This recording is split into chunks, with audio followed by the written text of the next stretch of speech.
When you bring your child home for the first time, you want a baby monitor you can trust. When you choose Stork, you choose technology trusted to monitor 10 million babies in hospitals every year. Stork continuously tracks your baby's pulse rate, oxygen saturation, and temperature. Visit MassimoStork.com to learn more. Stork, a revolutionary baby monitor, is born. Stork is not a medical device. Read and understand all product labeling. Massimo data on file. Moms and dads, I bet you can relate to this email. Kirk, my son is just like the kids you described in your podcast. He comes home feeling defeated after school, feeling like he isn't smart. But I got him Crunch Labs and he loves it.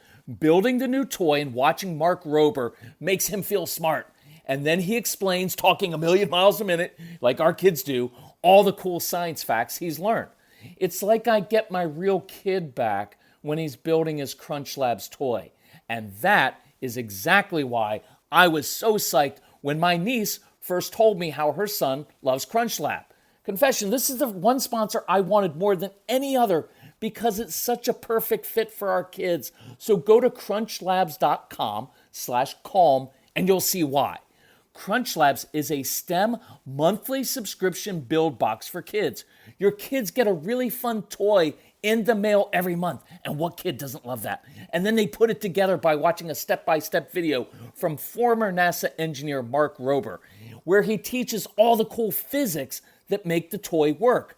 Mark's passion is helping kids think like engineers. And this helps your kids develop resilience and problem-solving skills while having a ton of fun. Get your kids something they will actually love, use, and look forward to getting all throughout the coming year. Build your child's confidence now. Visit crunchlabs.com/calm and get your kids Crunch Labs today.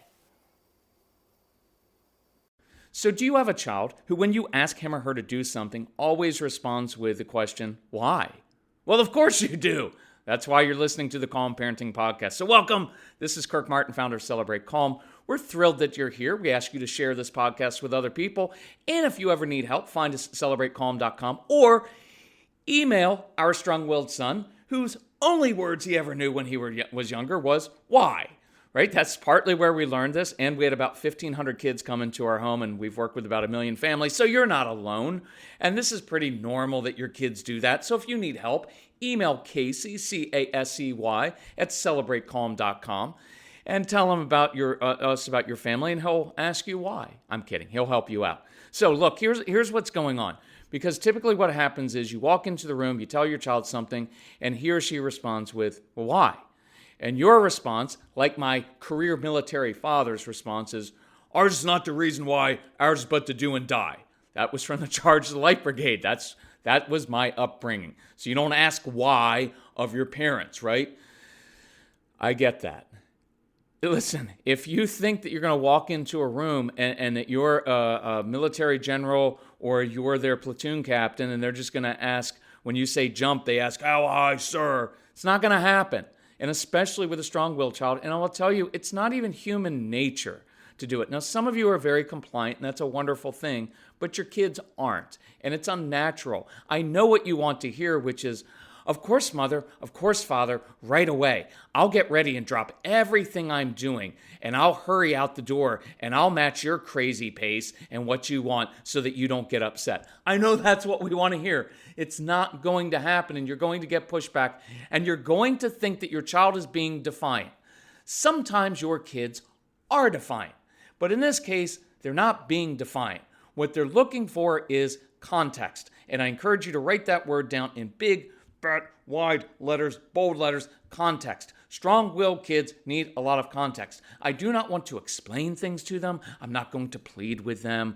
I'm not going to ask too sweetly, but I'm also not going to scream and yell. But I will at times provide context. These are big picture thinker kids. They're good at chess and checkers and Legos and arguing with you. And all of those things have one thing in common. They require strategy. These are kids who see patterns in things. And so when you tell them something, they're trying to fit the pattern it into a pattern in their brains and in their life. I personally do this all the time at age 54. I seek patterns. It provides comfort. It tells me about the world. I've seen patterns throughout my life, so I can tell when things are going to happen. And context is extremely important for me. I am a huge asker of the question, why? Tell me what the big picture is. So I'm going to give you a very specific example of how to use this. But before I do that, I want to mention this for your kids as they get a little bit older, say 5th grade and above, middle school, high school. As kids get older, instead of just telling them what to do all the time, and especially instead of lecturing, I provide context or perspective. So an older child tells me something, and instead of responding with, well, you know what you really need to do is, because all that guarantees is your child's going to do the opposite and not listen to you. What I tend to do with older kids is say, hey, here's some perspective. Think about this.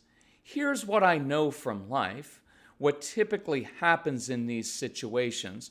So give that some thought, and I believe that you're capable of making a really good decision. And then I walk away. And I want the kids to come to me to ask for more. I'm not going to push and push and push. But as kids get older, when I provide context and perspective and some space for them to really think about it, what I'm doing is training them to be an adult. Because if you're an adult, people aren't running around telling you exactly what to do all the time. You have to learn to think. You take in lots of different information and then you make decisions. And I want to train kids from a very early age to begin to think for themselves. Now, we don't really like that as parents because we just want them to do what we told them to do. But I encourage you to begin using context. Here's an example. So you've got a child, and he's been waiting all week for Saturday morning because Saturday morning there's no pressure to get up and do schoolwork or rush off to school where he's anxious and is on red on the behavior chart and maybe struggles with making friends his own age. So he's happy. He's going to get up and be in his PJs, and he's going to build with Legos. Right? This example we're going to use. And so he's happy. He's got like all morning. It's awesome. He can be creative. Nobody's telling him what to do. And then all of a sudden, parent walks into the room. Hey, put your Legos up. Put your shoes on. We need to go. And immediately the child's going to ask, well, why? And you're likely going to, you know what? I don't have time for your attitude. Just put your shoes on. We need to go now. And I guarantee as soon as you go to that tone of voice, now it's fight or flight, and it's more likely going to be fight. And now you're going to spend 15, 20 minutes, maybe 30, maybe an hour, if there are tears involved, fighting, getting into a power struggle, and you're going to walk away, think, that child is just so defiant. Why does he have to make everything so difficult? And I get it, parents. It's really, really hard. I get it. But they weren't being defiant. And we're the adults, so I'm putting that one on us. With a simple little change, an extra 10 seconds of context, we can almost always get a different response from the child. Because when you walk into, hey, put that up, we need to go right now. What they hear in your voice is your anxiety because you're in a hurry. You know that your child doesn't always move that well and they're not always that compliant and you're anticipating the power struggle and you've got to go where you've got to go and you're running late already because you're a little bit frazzled. And they can feel that anxiety and they want nothing to do with your anxiety. I will tell you that your kids mostly are not rejecting you. They are rejecting your anxiety. I would encourage you, if you have not done it already, go through the 30 Days to Calm program. Those of you that got the Calm Parenting Package on sale, which it still is, I think this week, we've got a different sale going on. But listen to the 30 Days to Calm program because that'll help you get control of yourself and you will see such huge changes. The program we're featuring this week is two of them because we're doing these for $99, which is awesome, awesome, awesome. For $99, you get 4 programs in the Get the Bag. So look on our website for Get the Bag. And one of those 4 programs is 30 Days to Calm. There's another one on discipline, on defiance, and on the strong-willed child to teach you all this stuff. And then there's, if you have a slightly older child, I do the No BS program. So anyway, if you need help, call Casey.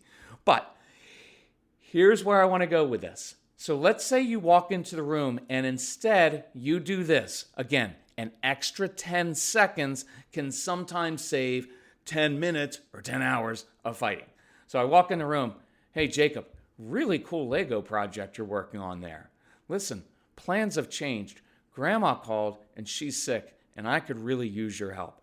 Do me a favor. Pick up the Legos. I'll help you out. We'll put that up on the table so the dog doesn't knock it over. And maybe we'll grab a few Legos if you could do that and grab some soup from the pantry, throw your shoes on, we're going to go help Grandma out. And I promise you, later this afternoon, we'll have plenty of time to keep building with Legos. I'll even help you out with it. Now, is he going to say, Mom, Dad, thanks so much for providing context. Now I really want to go. No, he's not going to say that. But he's more likely to probably grumble a little bit, which is understandable, but then get up and take a specific action step because now he's got a game plan. So let's break this down. When I walked in and I said, hey, really cool Lego project you're working on there, I just acknowledged that what he is doing is important to him. Is it important to you? No. Most of what your kid's doing is not important to you. Doing TikTok videos, being on screens, building with their Legos, whatever they're making or destroying in your house to create something with. But it's important to them. This is human nature. You know our phrase, before compliance, you connect. Connection before compliance. And what I just did was connect with the child and say, and I affirmed like, hey, you're really creative. That's a really cool Lego project. It's really important to you that you're doing that. And I love that you're doing that instead of doing TikTok videos, whatever it is. But I just acknowledge that. What did that take? That took 5 seconds of my time to acknowledge that. Listen, plans have changed. And notice my tone of voice. I'm not getting in an anxious voice. I'm not coming in and pleading. I just said, listen, plans have changed. Boom. You just gave your child like a second and a half to adjust in his mind because when he heard plans have changed, inside he's thinking, oh crap. And instead of just springing it on him, hey, put your stuff away, stop doing what you're doing, and you're going to do what I'm going to do right now. I just said plans have changed. It gives them a half a second to adjust and begin to move. You know how your kids are. They don't do transitions well. And I'm imploring you, stop treating them like they're you. Maybe you're good at transitions, but they're not. Stop fighting their nature. You've known because you have asked them 436 times to do something different and transition, and 436 times it hasn't worked that well. So I know this about my child. So why would I not adjust a little bit? And no, they don't transition that well. So I just say, hey, plans have changed. Listen, your grandma's sick. Okay, that's the context. Now, I'm not explaining that it's really important for us to help grandma and to help other people, and if we're going to be people of faith, I'm not doing a long explanation. I'm not trying to convince them. I'm just laying out the facts of the case, which is things have changed, and grandma called and she's sick. And in your child's brain, he knows, we got to help grandma, okay? And so there's some context there to place this change within some context of something that makes sense. Now, again, this is going to brush up against those of you who are still hung up on like, well, I'm the authority figure. When I walk in the room, he just needs to jump and do what it... I get that. But you don't do that always for other people. Okay? And if you do, you're resentful about it. Right? A good authority figure leads. And I'm leading my child now. Right? So, listen, plans have changed. We've got to go help grandma. Listen, do me a favor. I need some help.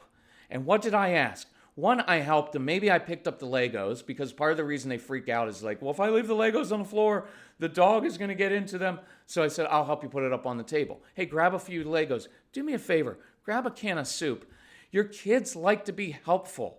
They like to be part of things. That's what you'll hear on that Strong-Willed Child program is all about ownership. They want some ownership of the process. So I asked you, get some soup, throw your shoes on. We're going to go help grandma. That's our new mission.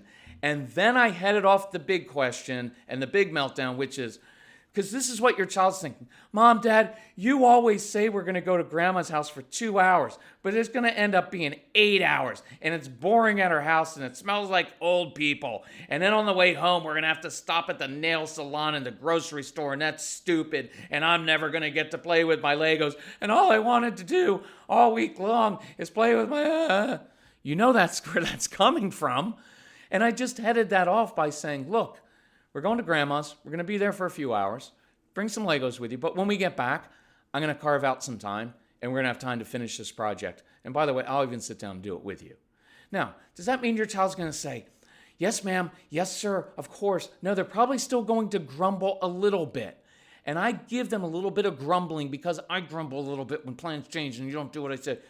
But eventually what happens is they will do what you ask them to do, because then you go about being busy and you getting ready, but you gave them a game plan. You acknowledged what they were doing was important, and you gave them a vision of the future, which is, we're going to be back here later. We're going to have time to do this.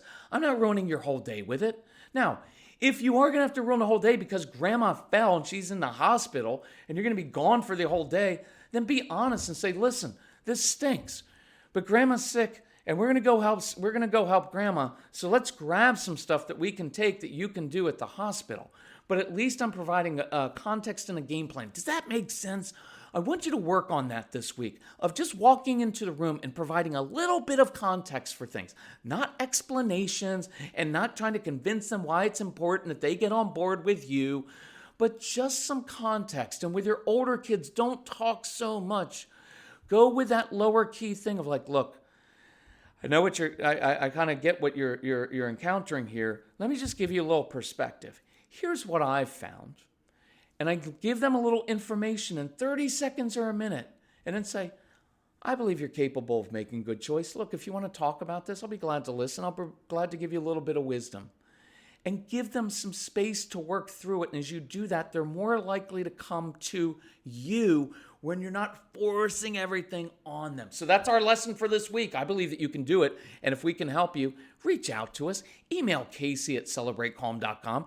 Tell us about your family, the ages of the kids, what you're struggling with. We'll talk about it as a family. We'll give you some tips and some strategies, some insights. And we'll also help you if you need some of our products. We'll help you get the right ones within your budget. It's really easy and it's really cool to do. So we want to help you. So thank you for listening. Share this with others. And we hope to see you sometime soon. We're starting to do live events again, and we're so thrilled to be out there. We were in Idaho last week. It was awesome. So contact Casey, and we'll come to your school, church, organization, wherever you are. Love you all. Bye-bye.